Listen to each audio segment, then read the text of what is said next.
Bonsoir la famille, j'espère que vous allez bien. Ici votre frère l'Afro-Canadien, votre fils, votre serviteur. J'ai une mauvaise nouvelle parce que je me suis rendu compte que dans la ville de Belleville, ok, en Ontario, on a eu 17 overdoses en 24 heures. À un niveau tel que le maire de la ville déclare sa ville en état d'urgence. Je ne sais pas si vous comprenez. 17 overdoses. Donc, il y a 17 personnes qui sont, peut-être qu'on a constaté en overdose de drogue ou je ne sais pas trop quoi, en 24 heures. Peut-être que ces personnes sont parties à l'hôpital. On n'imagine même pas ceux qui sont en overdose dans les rues. OK? 17 overdoses en 24 heures à Belleville, en Ontario. OK? Et je parle de ça pourquoi? Parce que nous qui avons des enfants, OK, qui sont ici au Canada, et ceux qui sont sur le point d'arriver, il faut qu'on double de vigilance par rapport à leur fréquentation. Si on ne double pas de vigilance par rapport à leur fréquentation, ce ne serait peut-être pas la drogue, mais ça va être autre chose.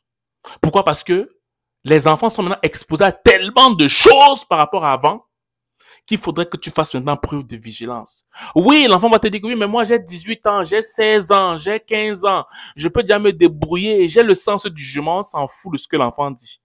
Tant que tu ne jauges pas véritablement ce que l'enfant est capable de faire ou ce qu'il n'est pas capable de faire, parents, je t'incite, s'il te plaît, à redoubler de vigilance. OK? Et bien avant de parler de cet article, vous le savez déjà, on a commencé tout ce qui est programme d'immigration parce qu'on est en partenariat avec un consultant en immigration. Donc, si tu veux faire l'immigration au Canada, ben, il y a un lien en bas. Tu t'enregistres et tout et tu vas d'abord discuter. C'est gratuit. Tu discutes avec le consultant d'immigration via Zoom pour savoir comment il travaille, qu'est-ce qu'il fait, quels sont les programmes d'immigration qu'il fait, comment il fonctionne.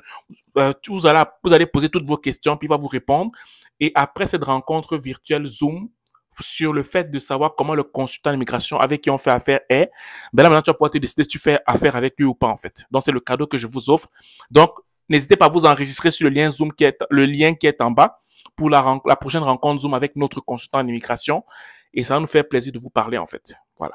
Et pour les personnes aussi qui viennent juste d'arriver au Canada ou qui aimeraient en savoir plus sur le Canada en lien avec l'intégration au Canada, il y a aussi un lien en bas où vous enregistrez. Puis c'est aussi gratuit. Les prochaines rencontres, on va pouvoir discuter ensemble des réalités canadiennes comme on le fait, vous et moi présentement. Et ça va vous faire du bien pour que vous puissiez mieux connaître le Canada ou mieux vous intégrer si vous êtes déjà sur le territoire canadien. Voilà. Le maire de la ville ontarienne de Belleville a décrété l'état d'urgence jeudi en réaction aux 17 overdoses survenues en 24 heures, dont 14 en 2 heures, rien que mardi. Donc, dans les 24 heures qu'on dit là, qu'il y a eu 17 overdoses, 14 overdoses de drogue là, ont eu lieu en 2 heures de temps. En 2 heures de temps. Et je tiens à rappeler que ce sont les gens qu'on a pu voir à l'hôpital. À combien pour votre raison des gens qui sont dans les rues? Voilà. Le maire Neil Ellis a affirmé que l'état d'urgence était lié à la crise croissante de toxicomanie, de la santé mentale et de l'itinérance et à l'impact qui en résulte sur les services d'urgence. En tant que ville, nous savons que nous sommes arrivés à un point où faire de notre mieux ne suffit plus. Nos services d'urgence, notre système de santé et nos ressources municipales sont mis à rude épreuve et nous sommes proches d'un point de rupture, a déclaré le maire. Bon, il faudrait savoir que présentement au Québec et au Canada, aller à l'hôpital pour qu'on soit rapidement servi, c'est un peu difficile parce que la majeure partie des hôpitaux sont pleins tout le temps. Ça veut dire que tu peux arriver à l'hôpital comme ça là, à midi, on te reçoit à 20 heures. Tu peux aller à l'hôpital à 1 heure du matin, on te reçoit à 9 heures. Parce qu'il y a tellement de personnes et il y a très peu d'emplois au niveau de la santé. OK? Donc, c'est la raison pour laquelle quand il dit que au niveau de la santé, les systèmes de santé ainsi que les ressources municipales, certainement il y a moins de personnes, écoute, et on a vraiment besoin de vous, raison pour laquelle on vous appelle à immigrer au Canada. Et il y a beaucoup d'emplois dans ces domaines-là. Donc, pour toutes les personnes qui aimeraient travailler dans la santé, il n'y aura jamais de pénurie là-bas. OK? Donc, c'est ça. Il a aussi demandé le soutien du gouvernement provincial et fédéral et enjoint les autres municipalités confrontées à ces problèmes à en faire de même.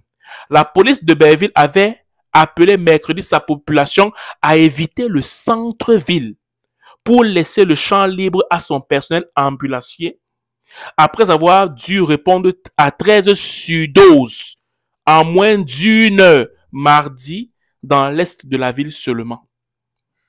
Donc, dans les 2 heures où il y a eu 14 surdoses, en une heure, il y en a eu 13. Écoutez, on commence d'abord, on va faire le calcul.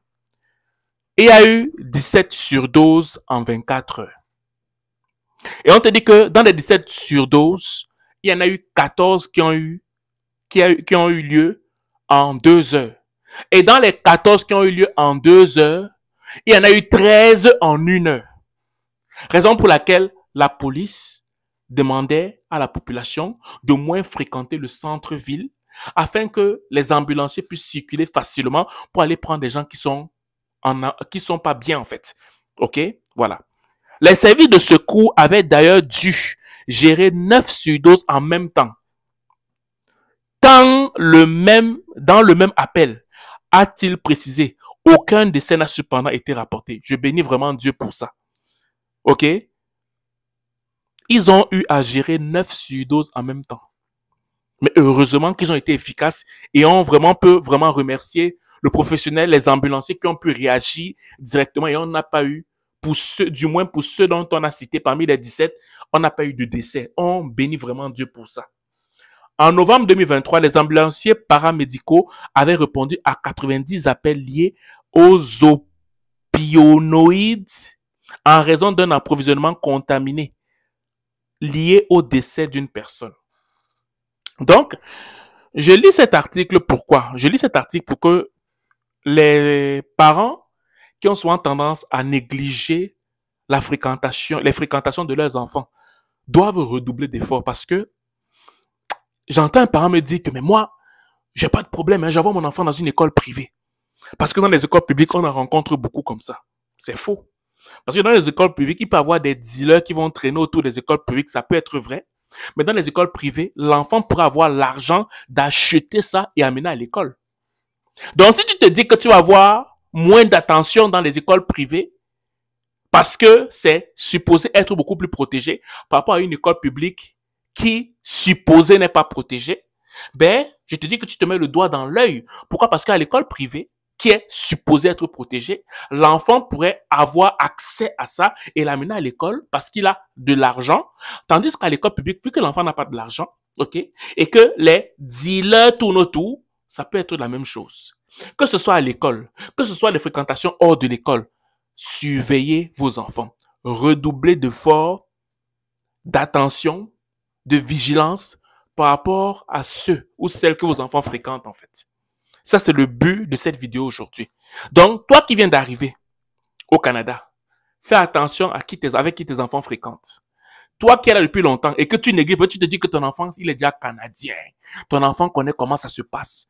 Redouble de vigilance parce que si ça se passe comme ça en Ontario, qu'en est-il dans d'autres villes en fait? Parce qu'au Québec aussi, j'entends aussi parler de ça. Je pense qu'il n'y avait pas plus tard il y a peut-être un mois et demi, il y a un jeune, je pense, de 14 ans ou de 15 ans qui est décédé d'une overdose comme ça au Québec. Si je ne me trompe pas, ok, on a trouvé le reste des médicaments dans le sac ou un truc de ce genre en fait. Donc, redoublez de vigilance, puis faites attention à vos enfants, même s'ils ne sont pas contents en fait. Voilà. Donc, c'est ce que je voulais vous dire aujourd'hui. Pour les personnes qui aimeraient faire l'immigration, comme je vous le dis, on fait déjà affaire avec un consultant d'immigration. N'hésitez pas à vous enregistrer pour la rencontre virtuelle Zoom qu'on a d'abord avec le consultant. Parce que moi, c'est ce que je veux. Que vous connaissiez le consultant avec qui on fait affaire avec lui avant de vous engager avec la personne. Parce que je voudrais vraiment que vous soyez sûr et certain, ok, du move, comme on dit ici, de l'action que vous voulez poser, si vous voulez aller avec lui ou pas, parce que vous sentez quelque chose qui a une forme de sincérité ou quoi que ce soit, ok? C'est ce que je vous offre comme cadeau, en fait. Voilà. Donc, je vous souhaite de passer une excellente journée ou une excellente soirée, dépendamment du lieu où vous nous écoutez. Ciao.